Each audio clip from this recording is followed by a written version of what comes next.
क्या रिजल्ट है, और कुछ भी आ जाओ चाहे यार, और डरने की जरूरत नहीं है कि हमें गोली मार दे, फलाना मार दे, उसकी हिम्मत नहीं है। तुम चरित्रवान और ईमानदार अगर हो तो तुम्हारी परछाई के धौल में न भटकने का गारंटी है इस बात। तो पूरी मजबूती के साथ में आप लगे रहो। और अभी जो ना एसडीएम साहब भी आने वाले हैं, सीओ साहब भी नहीं है, अगर कोई और मामला होता ना तो अब तक यहाँ पूरे का पूरा आए थे, इसे बचाने का पूरा प्रयास करेंगे, समझे। और दूसरी बात, आप चिट्ठी लिखिए, चिट्ठी लिख करके भेजिए SC ST कमीशन भारत सरकार को लिखिए कि अब से पहले जितने भी SC ST एक्ट के मुकदमे जितने भी अब तक दर्ज हुए हैं, उन मुकदमों में अब तक यहाँ हमारे यहाँ ACP साहब बैठे हैं, उन ACP ने अब तक यहाँ उन मुकदमों में कितनों को बाहर से बाहर फेल दिए। 41 धारा ये सब बात करके उन्होंने कितने लोगों को छोड़ा, इनकी भी आइडिया बनाओ ना। दलित विरोधियों को बिल्कुल बकसने की जरूरत नहीं है, और अधिकारियों की चमचागिरी करनी बंद करो, इनका सबका इलाज करो। कलम बाबा साहब ने तुम्हें दी है, चढ़ाओ उससे जितनी उड़ा सकते हो, मैं बता रहा हूं आपको। तो आप दमदारी के साथ में काम करो। तो इन्हीं शब्दों के साथ जय भीम, नमस्कार है।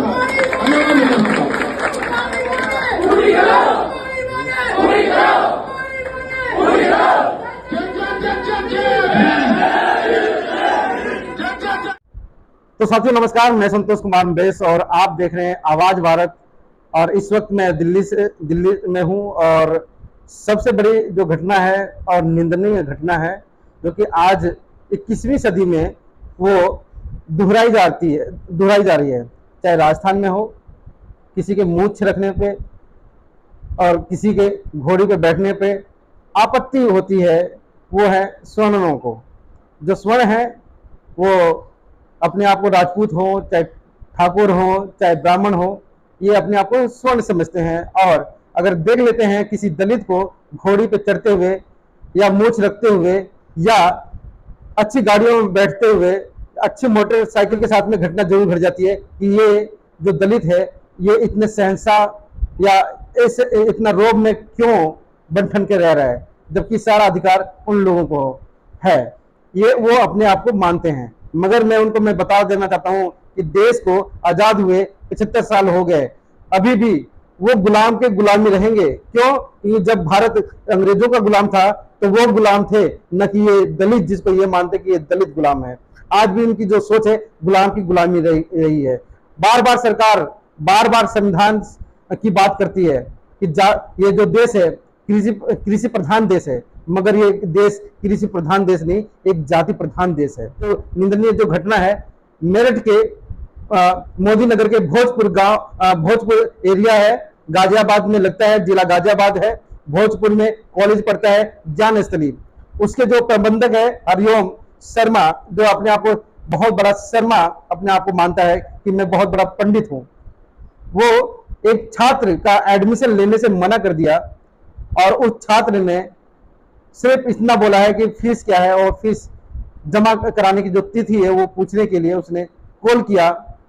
और उस कॉल के दौरान उसे इतनी भद्दी भद्दी गाली, यहां तक उसे जाति सूचक गाली देते हुए वो हिचकिचाता नहीं है, चमार बोल करके उसे इतनी भद्दी भद्दी गाली देता है कि कॉलेज में चमार और कुत्तों का एडमिशन नहीं हो सकता।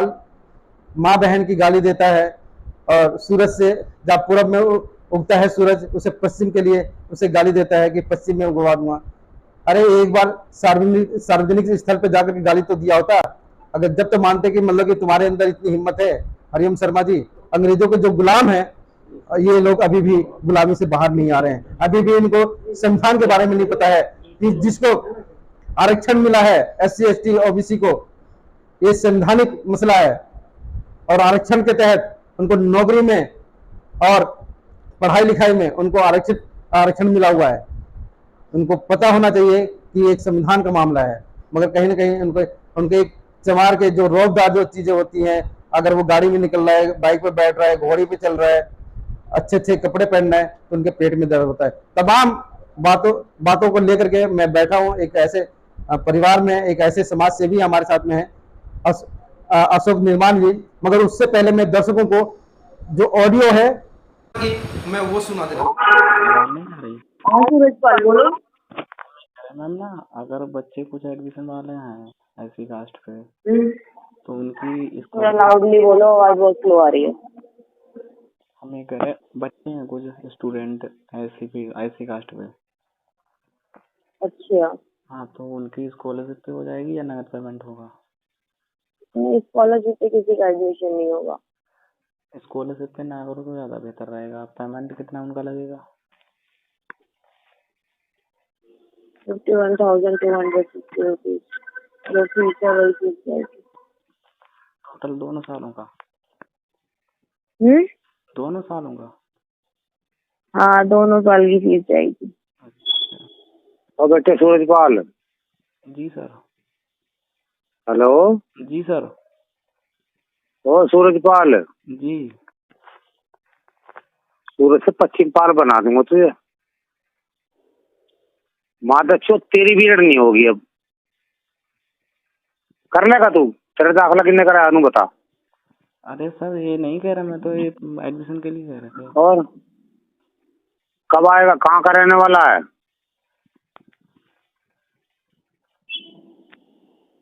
बेटे सूरज छोड़, पश्चिम व दक्षिण समय छुप जाएगा। नहीं सर, मैं एडमिशन के लिए बोल रहे थे। तो स्टूडेंट है, स्टूडेंट है ना?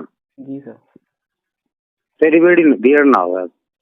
या तो तू बता तेरा दाखिला कितने कराया, जो तुमने इतना बड़ा एजेंट बन रहा, किसने कराया? अरे सर मैं तो फीस के लिए बोल रहे थे, जैसे कि एडमिशन कराने। अरे सर, ओए चमार का है ना तू? जी सर। चमार इधर है? जी। मादच्चो चमारों के तो दाखिले नहीं लूंगा मैं। अच्छा चमारों सारे पैसे लूंगा मैं, सब तो फेल करूंगा चमारों को। अच्छा सर। आगे बुद्धि में बात आई ना आई? अब साले कान पे इतना रैपट लगाऊंगा तेरे। अब आइए तू क्या करना होगा प्रैक्टिकल में है बे? जी सर। सुन रहा क्या सुन रहा? जोर से बोल, जी आवाज नहीं आई तेरी। सर सुन रहे। हाँ क्या सुन रहा बता चल। चमारों को दाखिले देगा? नहीं, हम तो मैम से पूछ रहे थे जैसे और अगर नगद पे पेमेंट पे हैं? तो हो जाएगा नगद पे। काय जैसे कि काय के? कैश पे अगर करें तो हो जाएगा, उनका एडिशन नहीं होगा? अबे ढंग से बोल, जोर से बोल। अगर वो जैसे कि पैसों पे करें तो हो जाएगा, एडिशन नहीं होगा? हाँ पैसों में ही हो गया। कितने पे होगा मैम? तो कॉलेज के बाद जितने चमार है मेरी सुन ले, ABM में ज्ञान स्थली में हो। जी। जैसे अंग्रेज लिखते थे ना, इंडियन से 2 नोट अलाउड। जी सर। अब ज्ञान स्थली में लिखा है चमारों का दाखिला वर्जित है। अच्छा। साढ़े एक चमार खूब पैसे कमा रहा, पर साढ़े चमार चमार ही रहोगे तुम, ना रहोगे। आराम से तो फ्री में पढ़ने की आदत पड़ रही है। कल ये भी लट जा। चमारों के दाखिले पैसों में होंगे। एक चमार 1,000 रुपये रोज ले रहा पुताई करने के। और बेटे सूरजपाल तेरा तो हो ही ना अभी एड, या तो तुम उससे मिलेगा। जी सर। देख मिलेगा ना मिलेगा? जी बिल्कुल। बता कहाँ का रहने वाला? मैं तो सर इधर बरेली साइड के बीसलपुर की तरफ। बरेली बहन झुमका गिरा रहे बरेली के बाजार में, मक्का है। जी। दाखिला किसका? ब्रजेश का? जी सर। हैं? जी। आइए तू कॉलेज में। तो सर हमारा प्रैक्टिकल तेरे भी कान पिटूंगा, तेरे बाप के पिटूंगा। आगे समझ बात? सर हमारा हो जाए, करा दो प्रैक्टिकल, बहुत परेशान है। क्या तेरा उद्धार? हमारा प्रैक्टिकल हो जाए। या तो आके मिल कॉलेज में। कब आएगा बता चल। अभी तुम्हारे पापा ICU में भर्ती में हैं, परेशान है। तेरा पापा साढ़े तू भी ICU भर्ती हो जाएगा, हो सकता है तू भी यहाँ थाना भोजपुर में बंद करवा दूं तुझे मैं। हाँ पापा ICU में भर्ती है तेरा।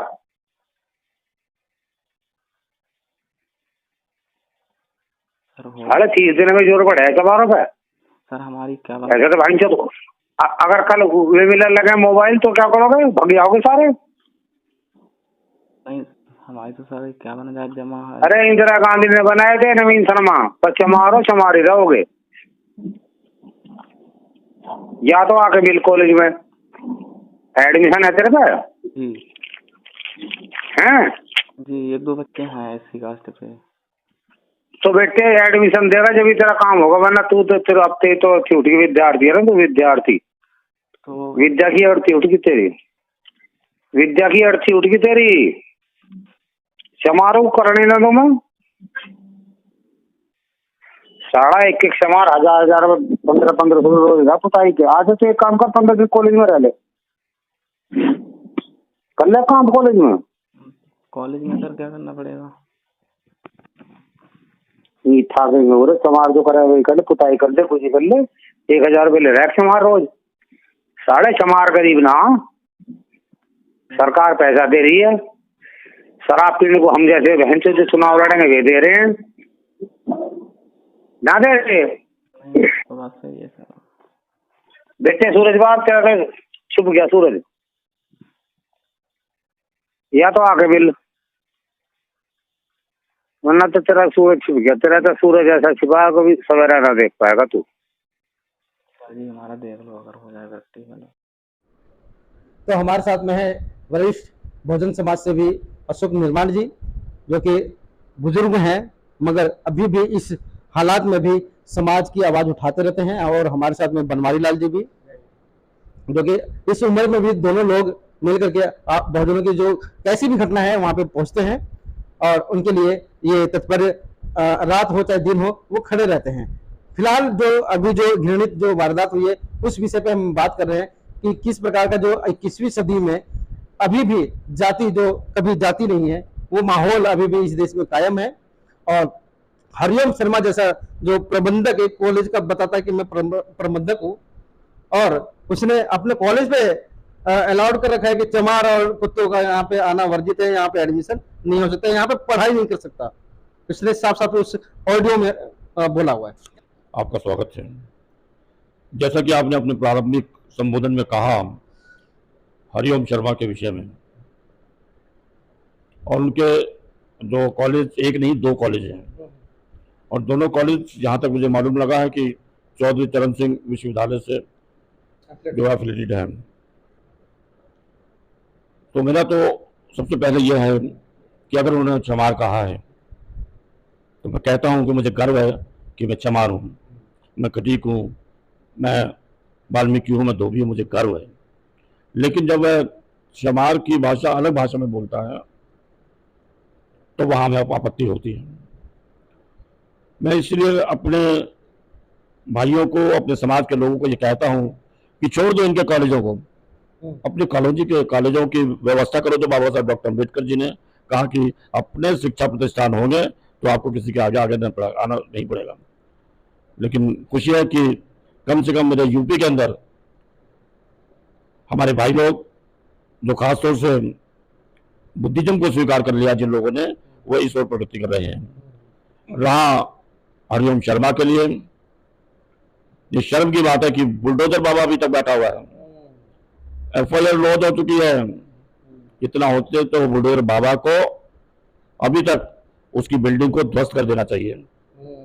FIR लॉन्च होने के पश्चात ये प्रावधान कर दिया गया है कि पहले था एसोसिएट एक्ट में, जैसे ही कंप्लेंट लॉन्च होती है उसकी गिरफ्तारी होना निश्चित है। तो क्यों नहीं होनी गिरफ्तारी उसकी? जब तक ऐसे लोगों की गिरफ्तारी नहीं होगी ये हम चमारों को गद्दार कहते रहेंगे, खटीकों को गालियां देते रहेंगे, वाल्मीकि को गाली देते। उनका एक ही एक अपस है कि आज दलित समाज के अंदर विभाजन कर दो, चमार को एक साइड कर दो और दूसरे को एक साइड कर दो। लेकिन ये ऐसा होगा नहीं। माननीय काशीराम जी ने अपने समय के अंदर सभी उपजातियों को, जो हमारे अनुसूचित जातियां हैं, सबको संगठित किया, और बहन मायावती जी ने उसको और आगे उसका प्रसार किया। तो आज मैं मायावती बहन जी से भी यही अनुरोध करूंगा कि इसके विरोध में आकर खड़े हों। और आजकल हमारे एक तथाकथित नेता हैं चंद्रशेखर जी, उनसे भी अनुरोध करूंगा क्योंकि वह पार्लियामेंट में इसकी आवाज उठाएं। बहुजन समाज पार्टी का वहां कोई प्रतिनिधि नहीं है, लेकिन खाली चंद्रशेखर रावणी की आवाज, दलितों के जितने भी वहां 131 सांसद हैं, 131 सांसद हैं, वे आवाज को नहीं उठाते हैं। यहाँ बहुत दुख के साथ कह रहा, अभी तक तो आग लग जानी चाहिए। एक समय था 1957 के अंदर जब बुद्धप्रिया मौर्य जी, पंजाब से BR वाली जी, दिल्ली से बाबूलाल केलकर, डॉक्टर गंगाराम निर्वाण इत्यादि, ये लोग एक आवाज बुलंद करते थे तो आग लगा दिया करते थे। अब तो यूपी के अंदर इस प्रकार की घटना हो जाए और हमारा वहां वर्चस्व, हम 24% लोग वहां पर हैं। हम तो ये शर्मा उर्मा कुछ नहीं है, ये मनवादी हैं। मैं संतोष जी आपसे एक ही बात करना चाह रहा था, आप कह रहे थे राजपूत ठाकुर, छोड़ दो राजपूत ठाकुर, ये राजपूत ठाकुर भी हमारे में से निकले हुए हैं। हमारा मेन जो दुश्मन है वो मनवाद है, हमें मनवाद का विरोध करना है। और मैं आपके चैनल के माध्यम से वो जो बुलडोजर बाबा बैठा, क्या नाम है उसका, जो मैं नाम नहीं लेता, उसका नाम लेते हुए शर्म आती है कई बार, गोरखपुर, उसने तो गोरखपुर बाबा का भी नाम खराब कर दिया। गोरखनाथ जो थे वो मैंने सुना है कम से कम वहां पर सब लोग आया जाया करते थे, वहां पर तो सब विरोध नहीं होता। तो यहाँ पर आकर बुलडोजर बाबा बुलडोजर चला दो तो किसी की हिम्मत नहीं होगी किसी चमार को इस तरीके से भाषा का प्रयोग कर सके। आपका बहुत बहुत धन्यवाद। नहीं निर्मल जी, एक सवाल मेरा और निकल के आता है, क्या मतलब इस तरीके से के जो लोग जो बोल जाते हैं, अभी बहुत सारी घटनाएं इसके पीछे हुई हैं। राजस्थान में आपने देखा होगा कि मूछ रखने पे मतलब एक नौजवान को मार दिया गया, दिन दहाड़े मार दिया, घोड़ी चढ़ने पे मार दिया और घड़े से पानी निकाल करके मार दिया। मतलब ये घटनाएं तो आए दिन हो रही हैं, मगर उनके प्रति जो अंकुश होना चाहिए, एक कड़ा कानून जो होना चाहिए, वो तो नहीं हो पा रहा ना। ये घटनाएं तो आए दिन होती आ रही हैं। इस विषय में हमारा समाज आक्रोशित तो है लेकिन संगठित नहीं। यहां तक घोड़े का सवाल है, हम घोड़ी पे बैठ के क्यों जाए, कार में क्यों ना बैठ के जाए भाई, वो बैठे ना घोड़ी पर, घोड़ी पे बैठे रहे, मैं तो दूसरी भाषा में बोलूंगा। आज बाबा साहब जो हमको देखे गए मान सम्मान, उस तरीके से हमको उसका आगे आना चाहिए। तो फिर पुनः कहूंगा छोड़ दो घोड़ी पे बैठना, उन्होंने घोड़ी पे नहीं बैठने दिया। कहने का मतलब यहाँ पे है कि जो ये समाज है, जो दलित समाज है, वो अगर उठ करके अगर वो थोड़ा सा अपने आप को अच्छा हाव भाव में रहना स्टार्ट कर दिया है तो क्यों मतलब पेट में क्यों दर्द हो रहा है? निश्चित रूप से 5000 साल की जो व्यवस्था बन में थी, उस व्यवस्था को तोड़ने में समय लगता है। उस व्यवस्था को किसने तोड़ा? तथागत बुद्ध ने तोड़ा, अशोक सम्राट ने तोड़ा, ज्योतिबा फूले ने तोड़ा, संतू जी लाल ने तोड़ा, और जाकर फिर माननीय काशीराम और पेरियार। बाबा साहब का तो अब यह है कि वो तो भविष्य में तो ऐसा हो गए कि हम बाबा साहब का बार बार नाम लेने में लोगों को पता लगता है, जब हम इनका नाम लेंगे तो इनके ऊपर हम सब पर जो है बाबा साहब अम्बेडकर का छाया है। जहां मेरा कहने का था शॉर्ट में कि तथागत बुद्ध से लेकर बाबा साहब अम्बेडकर तक के जितने भी हमारे महापुरुष हैं, उनको एक तो भगवान कहना बंद कर जाए। जैसे ही आप भगवान कहेंगे तो वही मनवादी व्यवस्था में आ जाएंगे।